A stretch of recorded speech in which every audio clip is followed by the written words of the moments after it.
Hello guys, আজকে আমাদের গাছের পেয়ারা আমরা পাড়া শুরু করলাম। আমার বউ গাছের পেয়ারা পাচ্ছে, তো অনেক চেষ্টা করছি, পেয়ারা পারতে পারছি না। তো 2-3টা পেয়ারা ভাবে পেরেছে, বলছে পেয়ারা পোকা, তাই এই টাইমে গাছের পেয়ারা পোকাই হওয়া দরকার। গাছে ওষুধ মারা নেই, কোনো কিছু নেই, তো একটা পেয়ারা মনে হয় পারতে পেরেছে।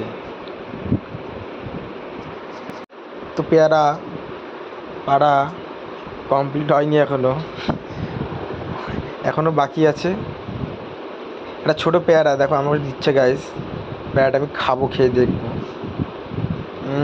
বিরাট সুন্দর একটা টেস্ট পেয়ারার থেকে। ছোটো পেয়ারা একটু মিষ্টি হয়, খুবই ভালো হয়। তো খুব ভালো লাগলো পেয়ারাটা খেয়ে। ছোটো পেয়ারাটা মিষ্টি হওয়া দরকার। তো আর একটা পেয়ারা পেরেছে, দেখাচ্ছে আমাকে। আমি বললাম আরও কয়েকটা পেয়ারা বাড়ির জন্য নিয়ে যাই, বাড়িতে মাখা করা যাবে। তো সেইগুলো পারার চেষ্টা করছে। আমাদের ছোট একটা বাগান বাড়ির সামনে। উপরের পেয়ারাগুলো পার। এই তো আর একটা পেয়ারা পেয়েছে, পেয়ারা সব পোড়াচ্ছে এখন।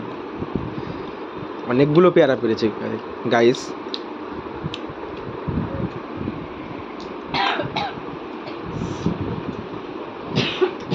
পোড়ানো প্রায় আমাদের কমপ্লিট।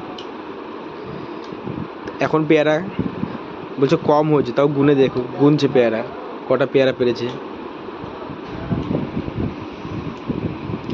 অনেকগুলো পেয়ারা পেয়েছে।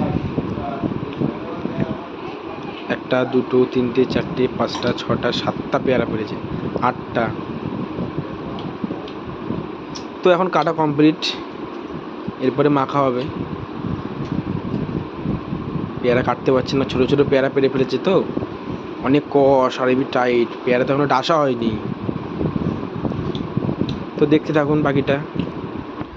আর ভিডিওটি ভালো লাগলে প্লিজ সাবস্ক্রাইব আর বেল আইকনটি প্রেস করে দেবেন, লাইক করে দেবেন। হাসছে আমার কথা শুনে গাইস। তো এখনো কাটা হয়নি। পেয়ারাগুলো খুব মিষ্টি। এগুলো আমাদের 12ই ফিরের পেয়ারা, এগুলো আমাদের দেশি পেয়ারা, আমাদের বাগানের পেয়ারা।